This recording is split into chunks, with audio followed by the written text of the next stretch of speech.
Bon, ça y est, c'est décidé, je rentre en France. Je m'apprêtais à traverser le Sarek. C'est un parc en Laponie suédoise qui est connu pour être le dernier endroit sauvage d'Europe, c'est-à-dire qu'il n'y a ni refuge ni sentier balisé. Et donc moi, je m'apprêtais à traverser ce parc pendant 7 jours en autonomie. J'avais vraiment repéré mon itinéraire sous tous les angles, pensé mon sac d'environ 20 kg sous tous ces angles, mais malheureusement, il n'est pas arrivé à destination. La compagnie avec qui je suis arrivé, en fait, ne sait toujours pas localiser mon sac, donc j'étais là pendant 48 heures à attendre dans un camping aux portes de ce parc justement. Donc je me dis que voilà, après 3 jours sans savoir où est mon sac, sachant qu'ils vont prendre au moins 48 heures pour l'acheminer ici, je me dis que ça sert à rien de rester et du coup autant rentrer. Parce que dans tous les cas, je n'aurai pas le temps de traverser le parc parce qu'il me faut au moins un certain nombre de jours pour effectuer un peu plus de 100 km. Donc je vais pas vous cacher que c'était difficile, mais en fait j'étais tout simplement vide, sans émotion, je n'avais plus de but, j'étais simplement résigné à attendre. Mais dans cette désillusion et après un peu de temps, j'ai eu une autre idée, celle de rentrer en stop ou au moins me mettre en mouvement pour essayer de provoquer certaines choses avant de vivre une aventure qui n'est certes pas celle que j'avais prévue, mais une aventure tout de même. Parce que franchement pendant cette expédition, j'étais prêt à m'adapter à beaucoup de choses, mais ça pour le coup j'aurais pas pu l'anticiper. Ce qui montre une nouvelle fois que la vie nous surprend toujours là où on ne s'y attend pas. Et c'est ce qui, je pense, rend l'adaptation à des situations difficiles, parfois compliquées. Ça fait vraiment 6 mois que je rêve de cette expédition, un projet qui illustre parfaitement l'après-tour du monde, qui consiste à aller de moins en moins vers tout ce qui est touristique, et plutôt m'organiser mes voyages un peu sur mesure, qui consisterait à aller dans des endroits sauvages ou alors à vivre des expériences particulières. Finalement, ça aurait pu être une tempête qui m'empêche de mener à bien cette expédition, mais ce sera finalement une compagnie aérienne. Et c'est là aussi où c'est assez paradoxal parce que j'essaie toujours d'imaginer à quel point ça doit être difficile de pas pouvoir aller au bout de son expédition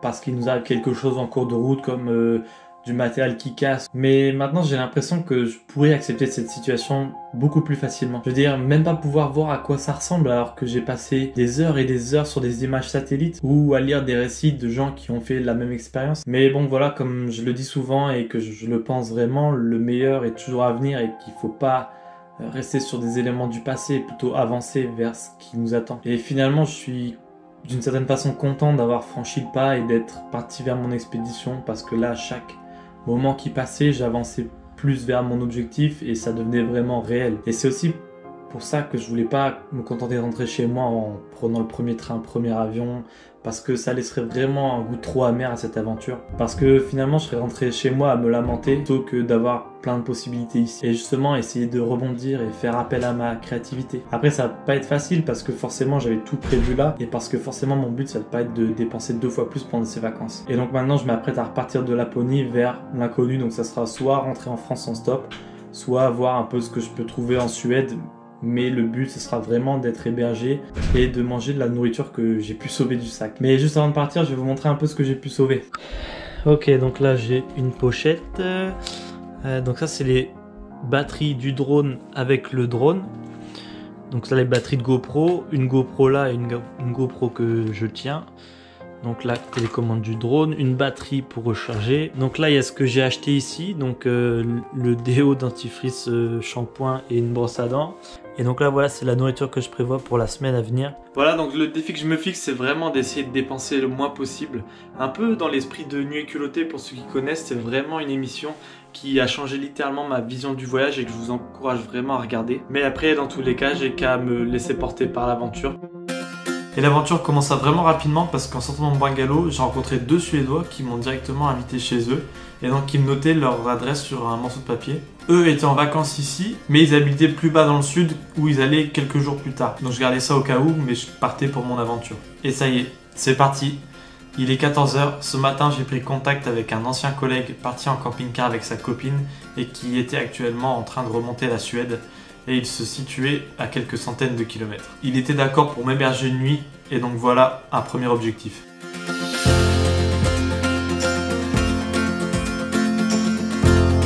Officiellement, la première voiture qui m'a pris en stop. Un retraité à l'âme de voyageur qui me raconte les détails de sa relation avec une Thaïlandaise. C'était assez drôle, en plus, au moment de partir, il me donne l'équivalent de 20 € alors qu'on a passé à peine 30 minutes ensemble.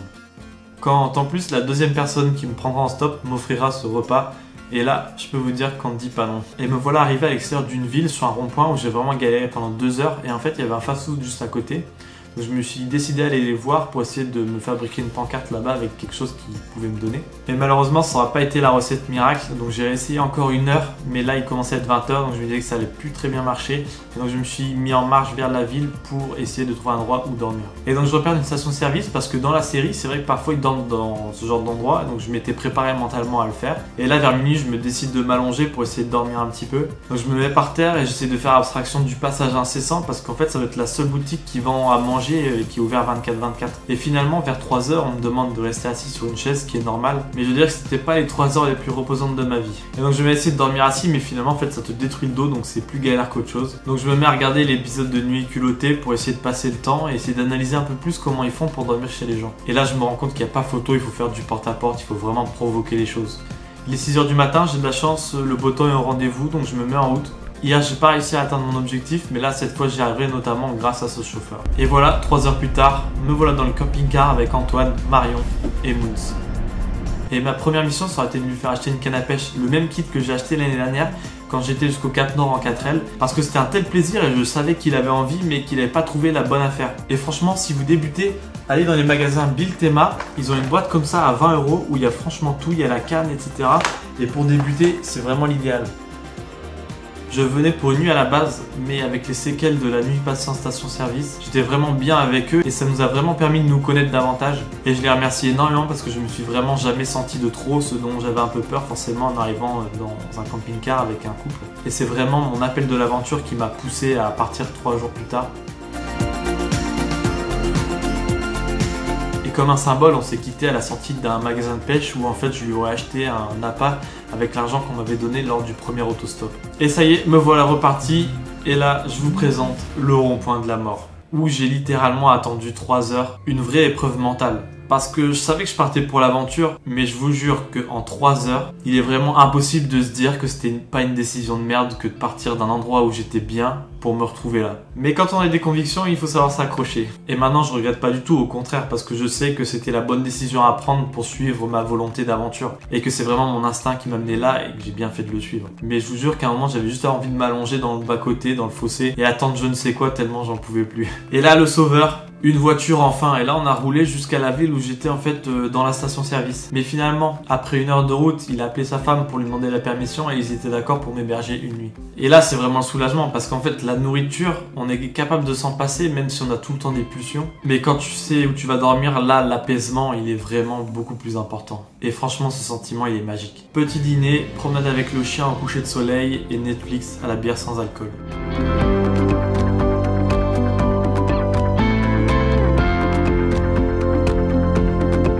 C'était le top, mais revient vite la réalité quand tu dois repartir faire du stop à 6 h du matin. Et là, du coup, mon nouvel objectif, c'est de rejoindre le couple que j'avais rencontré quand j'étais encore en Laponie, histoire de me fixer un objectif. Et là, je dois dire que c'était vraiment une grosse journée de stop.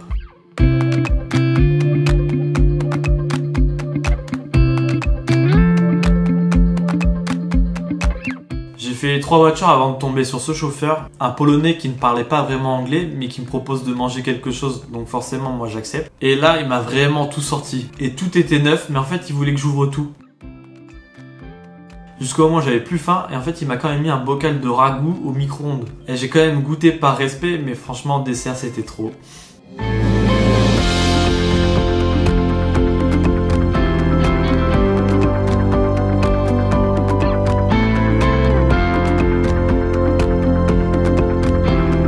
Il avait vraiment le cœur sur la main parce qu'après il allait voir tous les camions pour essayer de me trouver mon prochain chauffeur là où il allait devoir s'arrêter. Donc j'ai enchaîné avec un chauffeur de Lettonie pour arriver sur une aire d'autoroute où là ça sera en fait un chauffeur suédois cette fois.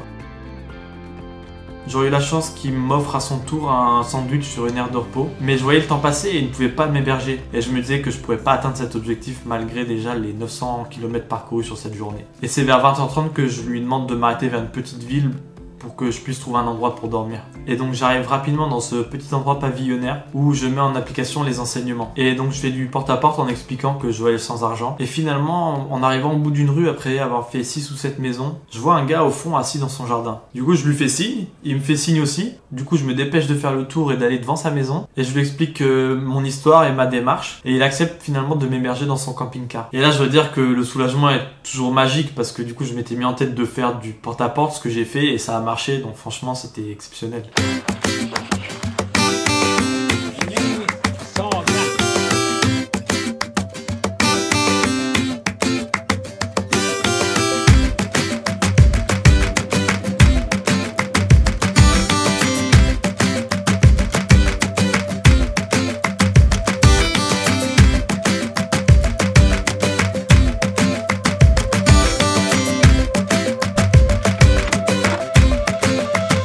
Et le lendemain, après un bon petit déj, je vois que le temps se gâte alors que jusqu'à présent il avait fait vraiment toujours beau. Et en voyant ça, du coup, il m'aura donné un parapluie. Et en plus de ça, il m'aura donné 40 €. Et comme la dernière fois, en fait, on me tend l'argent et je le prends spontanément, mais en fait, je me dis, mais je vais pas l'utiliser, donc pourquoi je le prends? Et en fait, je me suis dit que pour la personne qui donne, je pense que c'est important d'accepter les gestes qui sont faits de bon cœur. Parce que finalement, on prend limite plus de plaisir à donner de bon cœur que de recevoir. Et que si simplement on offre de bon cœur, mais que finalement le geste est refusé, on n'en tire aucune satisfaction d'un côté comme de l'autre. Et me voilà reparti, toujours en direction des premières personnes que j'ai rencontrées. Sauf que cette journée aura un goût un peu particulier puisque ce sera le jour de mon 29e anniversaire. Et j'aurai en cadeau, en plus du parapluie et de l'argent, un paquet de Frident.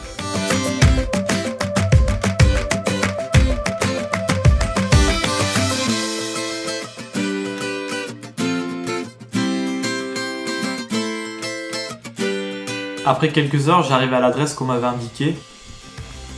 À mon arrivée, petite visite du jardin dont ils sont vraiment fiers.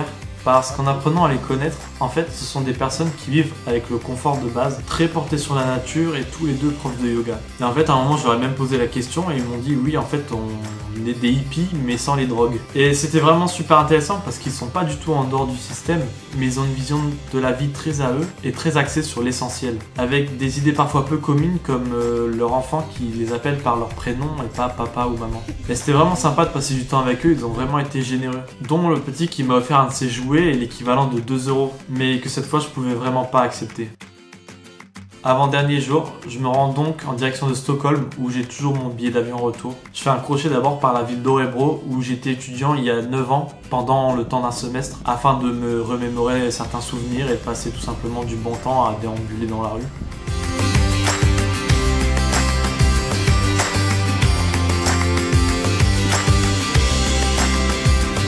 Et franchement, c'était super sympa et très apaisant. Même si pour sortir des villes, c'est toujours compliqué en stop. Mais j'y arrive et je fais un petit trajet avec une personne qui en plus voudra me payer le train pour aller jusqu'à Stockholm. Mais en fait, le train est prévu dans 4 heures, donc je le remercie, mais je lui dis qu'en fait, je pense que j'y arriverai en stop un peu plus rapidement. Et voilà, mon dernier trajet en stop avec ce jeune croate avec qui on aura pas mal discuté et qui est vraiment passionné, voire complètement malade de pêche.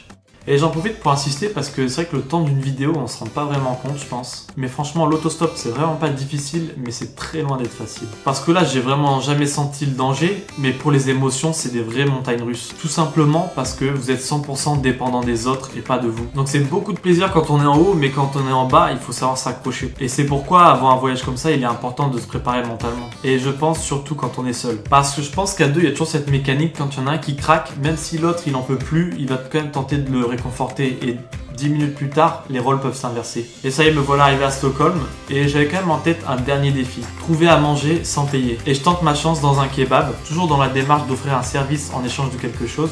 Et là, dès le premier essai, en fait, il m'a dit non, je te donne, c'est de mon cœur. Mais franchement, je dois bien avouer que cette fois, j'ai vraiment pris mon courage à deux mains. Et là, franchement, je suis vraiment apaisé, je me sens vraiment bien parce que c'est un peu la fin de l'aventure. En plus, je me suis dit que finalement, l'argent que j'avais eu, j'allais pouvoir l'utiliser pour me prendre une auberge bien méritée. Je trouve un parc et je passe un peu de temps au soleil parce qu'il faisait beau et vraiment je profite de ce sentiment qui se diffuse en moi de bien-être et de satisfaction après cette aventure incroyable. Sauf qu'en fait je regarde mon téléphone et j'ai pas envie d'aller dans une auberge. Et en plus là où je suis posé j'ai vu deux personnes à côté de moi à qui j'ai envie de proposer de m'héberger. Et je me décide d'aller leur parler et mon intuition était la bonne. Parce que le gars qui était là notamment avait déjà traversé plusieurs fois l'Europe en stop. Donc en fait quand je lui ai demandé c'est limite senti obligé de dire oui. Et j'ai donc passé la soirée avec eux toujours dans mes vêtements de randonnée pas lavés de la veille. À aller chez un ami, puis en boîte, puis en after chez lui jusqu'à 6h du matin. Juste finalement avant de devoir partir à 8h du matin parce qu'il avait quelque chose à faire. Et donc une petite nuit mais une plutôt belle conclusion. Et j'aurais finalement utilisé l'argent pour payer une tournée au bar, me payer à manger le lendemain et mon bus pour l'aéroport. Sachant que oui, en fait la veille de mon retour ils m'ont appelé pour me dire qu'ils avaient trouvé mon sac. Comme quoi parfois il faut juste se dire que c'est le destin et l'accepter.